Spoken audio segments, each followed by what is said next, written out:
So sweet potatoes are a super calorie dense food that's extremely easy to grow if you live in any of the southern part of the continental US. If it gets up in the 80s and 90s during the summertime in your area, sweet potatoes are probably a great crop to grow. To start sweet potatoes out, the easiest thing to do is just around January or February, grab a couple organic sweet potatoes, take the potato, drop it in a bucket of soil, completely submerge the potato. What I found is that the ones that are fully submerged tend to grow the best. And just water it, keep it in a sunny window until your last chance of frost is over, and then kind of transition it outside into the natural environment. So these are several months old at this point, and you know, it's almost June here in Western North Carolina, and it's time to get these into the ground. So what we have here is a bunch of sweet potato slips. So each individual one of these branches will now have roots on it, at least the ones that are fully submerged, and we can just snap those off, plant them in the ground, and they're gonna grow a full sweet potato vine and plant full of sweet potatoes. For me, I choose to plant my sweet potatoes in large black plastic buckets, just because they get really hot in the summer. Sweet potatoes love heat, as well as for harvesting them, it's really easy. You can just kind of spread out a tarp and dump the buckets out on the tarp, break up the clump, and harvest your sweet potatoes. It really prevents damaging the potatoes and searching for them like you would if they were planted in the ground. So I've got a couple different varieties here. I had some purple sweet potatoes, some white sweet potatoes, and I believe I had an orange variety. I haven't really kept track of the varieties. I just kind of go to the store and grab some a variety of organic sweet potatoes to start mine. Well, Bertha here is our resident black snake. I pulled her out of the basement about 1.5 years ago when we bought the house, and she's just kind of been hanging around ever since. She's grown to be a big one. I'd say when she's fully stretched out, she's probably pushing 5 feet. Black snakes are a great resource to have around the house because they kill all kinds of rodents and things that you really don't want around. As long as you pretty much leave them alone, they're not going to bother you.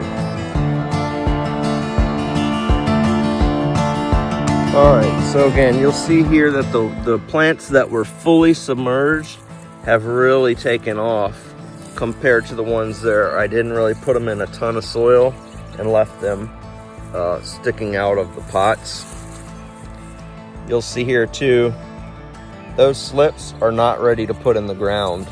I would have to snap these off and put them in water or rooting hormone to let them grow roots before I could plant them out. Whereas the slips that are completely submerged, I'm expecting to have fully formed roots. And those can just kind of be ready to rock.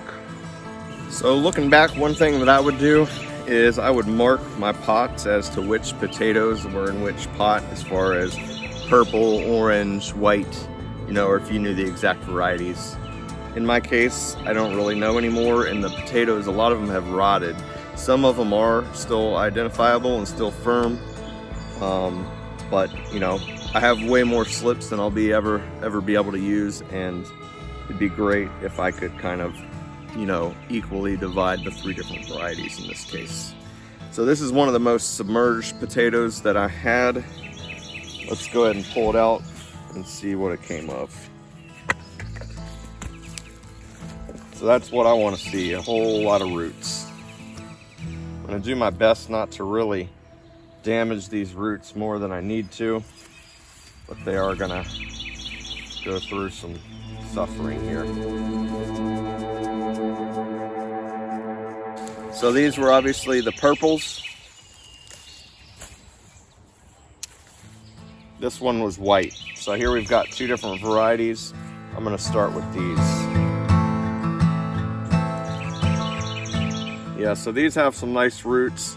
I'm going to have to trim back a lot of these leaves because the amount of leaves to roots is a little outweighed, and I don't want to shock these too bad. But I think a lot of these are going to be good enough to just plant out. and hit the ground running. There's some nice roots on that one.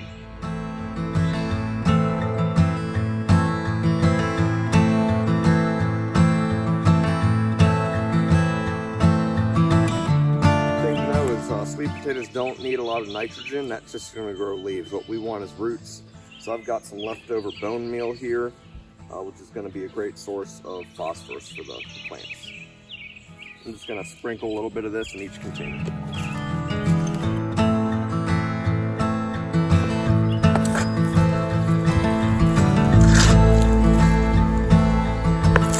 So this is just a mix of native soil with a bunch of old potting soil. I've been using these pots for quite a few years now, and I just kind of rejuvenate it a little bit every year with some fresh compost or fertilizer.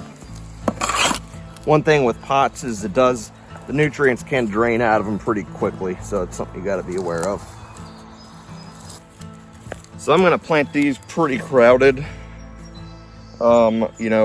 which may result in smaller sweet potatoes this year. But I just want to make sure these things are jam-packed full of produce. And I don't have a shortage of slips. So what we do here is we remove a bunch of excess leaves to make sure that the roots can support the vegetative matter.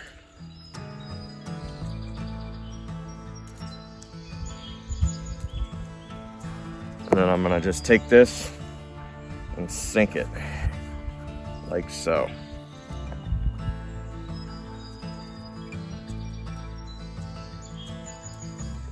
I just love Felco pruners. I've been using these ever since I was a teenager working in a garden center. They're just a great brand of pruners. I'll leave a link down in the description.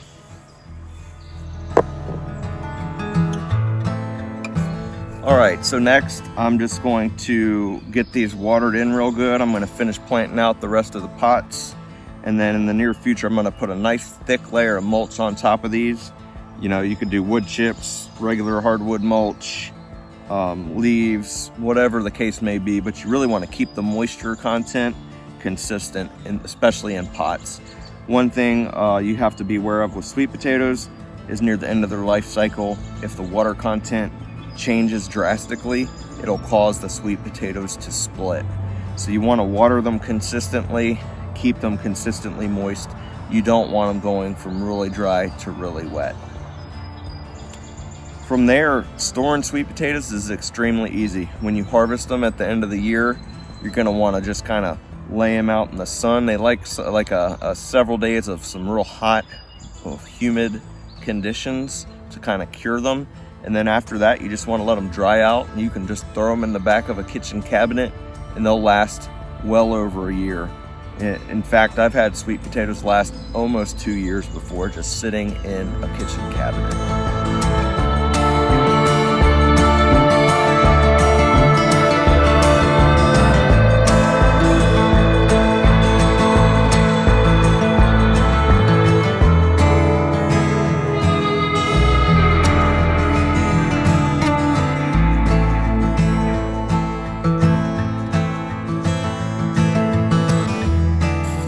Water these in as quick as possible.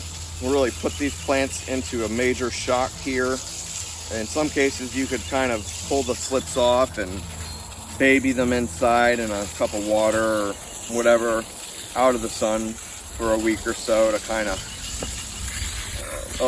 reduce that amount of shock that they're going through.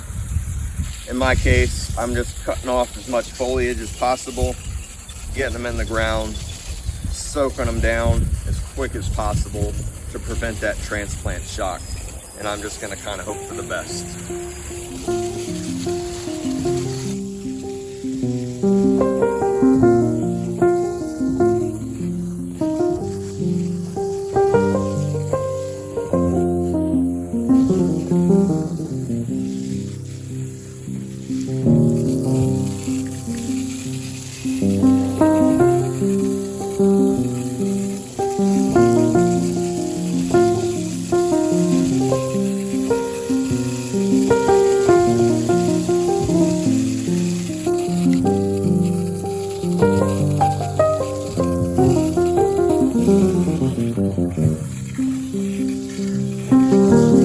didn't realize how much rabbits love to eat sweet potato vines.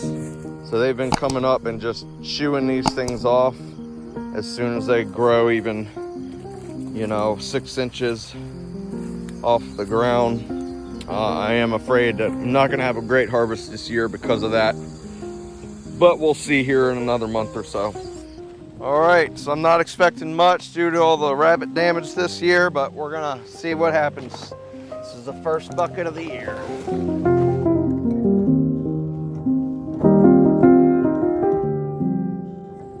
Well, to be honest, it's not great, but it's much better than I anticipated. So, we're gonna keep on going and see what we get.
Alright, so my sweet potatoes have been curing for a little over a week now. I just put one of these seed starting mats in here in a plastic tote. I plugged it in, tossed all my sweet potatoes in there. What this does is it gets them nice and warm, 80 to 90 degrees, a high humidity for roughly a week or so. That helps them cure. It makes the starchiness turn to sugars, or to make the sweet potatoes sweet. And then once you give them that week to 10 days of hot, humid conditions, you want to remove them from the heat and then just leave them in a dark, dry place. And they'll generally last for close to a year just laying out in a dark, dry place. So I'm gonna go ahead and unplug this seed mat. And so I'm gonna have to use up all these small sweet potatoes first. They tend to dry out and shrivel up really quickly. And so we kind of cut all those up and use them first. They're great for home fries or stews or things of that nature.